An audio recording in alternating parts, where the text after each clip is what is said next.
इसके अलावा ये जो आपके इक्विपमेंट हैं, इक्विपमेंट की जो वॉशिंग है उसके लिए यूज़ हो सकता ठीक है। है। सलाइन जो है इसकी बहुत ज़्यादा दूसरी मेडिकल एप्लीकेशंस हैं। अच्छा, अभी भी जो नॉर्मल सलाइन हमारा बन रहा है, क्या ये भी बाहर से नमक इम्पोर्ट होता है और या ये इसी तरह एज़ इट इज़ इसको बना रहे हैं? यहाँ पे इसकी प्रोडक्शन ना होने के बाद, क्योंकि रेनाकॉन फार्मा जो है उनसे जो हमारी डिटेल डिस्कशन हुई, Renacon pharma they are the biggest provider of this dialysis salt throughout the country, throughout Pakistan. तो जो मुझे उनसे पता चला वो चला कि जो हमारा प्रोसेस है जो करंटली हम अप्लाई करने की कोशिश कर रहे हैं वो बड़ा एक्सपेंसिव है। ठीक है। उसकी कॉस्ट काफ़ी ज़्यादा है, जिसकी वजह से बाय चाइना से उससे ज़्यादा कॉस्ट इफेक्टिव मिल रहा है। तो चाइना से लोग मंगवा लेते हैं, ऑस्ट्रिया से, जर्मनी से। तो ये जो हमारा अपना नेचुरल रिसोर्सेज हैं, जहाँ पे खेड़ा माइंस में हमारे पास वास्ट रिजर्वायर्स मौजूद हैं, रिजर्व्स मौजूद हैं इसके सोडियम क्लोराइड के, तो इसको प्यूरिफाई किया जाना चाहिए। हमारे नेचुरल रिसोर्सेज जो हैं उनको एक्सप्लॉइट किया जाना चाहिए, ताकि हम जो इंपोर्ट्स पे अपना पैसा लगा रहे हैं, अपना फॉरेन एक्सचेंज लगा रहे हैं, उसको रिजर्व किया जा सके। और इसके अलावा हम अफ्रीका और एशिया की बहुत ज़्यादा जो मार्केट्स हैं, उन डेवलपिंग कंट्रीज़ जो हैं एशिया के, अफ्रीका के, वहाँ पे हम ये एक्सपोर्ट करके we can earn foreign exchange as well. तो ये मेन पर्पस है हमारा इस रिसर्च का।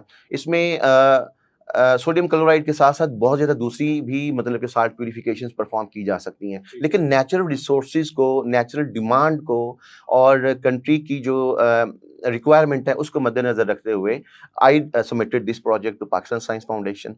पाकिस्तान साइंस फाउंडेशन को जो इस रिसेंट जो कॉल आई है उसमें मोर देन 1800 एप्लीकेशंस जो हैं वो रिसीव हुई हैं। All over the world?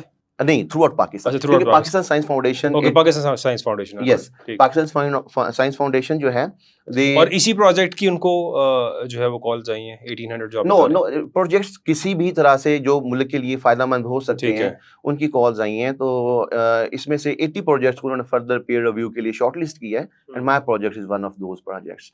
इसमें इसके अलावा जो हमने ये प्रोजेक्ट जो है एचईसी को भी जमा करवाया है। तो वहाँ पे भी ये अंडर कंसिडरेशन है। तो we expect a positive response from them. जो एचईसी को हमने जमा करवाया है वो एक्चुअली इससे थोड़ा-सा डिफरेंट है। वो डिफरेंट इस सेंस में है कि वहाँ पे हम लिथियम जो है स्पेंट बैटरीज़ में जो है उसमें से लिथियम जो है मैग्नीशियम से सेपरेट करेंगे, ठीक एंड है। Will make lithium locally available which can be used in rechargeable batteries. जैसे कि इलेक्ट्रिक व्हीकल्स का जो है ना ज़माना आ रहा है। अच्छा, ये लिथियम भी अवेलेबल है इस सॉल्ट के अंदर?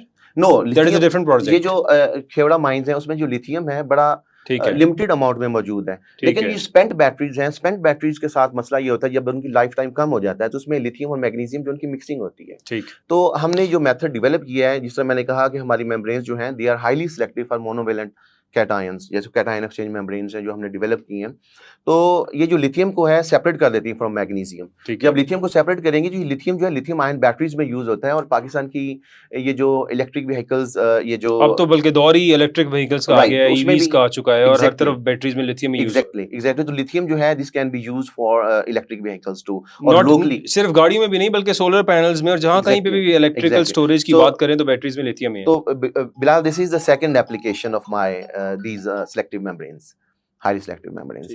तो और इसका मतलब और इसके अलावा डॉक्टर साहब आपकी मतलब कैसा एक्सपीरियंस है और आपको ख्याल क्यों आया ये सब करने का? आई मीन कुछ इंस्पिरेशन होती है किसी बंदे को, कुछ होता है कि यार मैं आखिर ये क्यों कर रहा हूँ? तो आपने एक पीएचडी की, ज़ाहिर है it's a lengthy course, it takes a lot of time, और एग्ज़ैक्टली, फिर आप स्कॉलरशिप पे भी थे, एग्ज़ैक्टली। तो कैसे ख्याल आया आप? यहाँ पे पाकिस्तान वापस आने के बाद मैंने देखिए, अब आपने जो रिसर्च की होती है वहाँ पे जो मेरी रिसर्च थी उसका मेन मकसद जो था वो this project was funded by department US department of energy. तो ओके। उसमें लिथियम रिकवरी ही था। तो यहाँ पे आके मैंने लोकल जो चीज़ें ऑब्जर्व की या देखा कि हमारे पास कौन सी चीज़ सबसे सस्ती अवेलेबल है जिसको हम जिसकी वैल्यू को 30-40 गुना बढ़ा सकते हैं। ठीक। तो वो मेरे पास यही सोडियम क्लोराइड था। इस चीज़ को मैंने फिर जो लोकल इंडस्ट्रीज़ हैं, जैसा कि मैंने पहले ज़िक्र किया, रेनाकॉन फार्मा, उनके साथ अपने प्लान को जो है वो शेयर किया। हमने प्रोटोटाइप्स पे काम किया। राइट। हमने जो है ना फिर रिसेंटली 2024 में डिसैलिनेशन पे इस पे जो हमारा रिसेंट पेपर भी पब्लिश किया। डिसैलिनेशन बहुत अच्छा जर्नल जिसका इम्पैक्ट फैक्टर अराउंड 10 है। तो उसमें पेपर भी हमने पब्लिश किया। तो मकसद ये था कि हम लोकल जो रिसोर्सेज़ हैं उनको यूटिलाइज़ करें।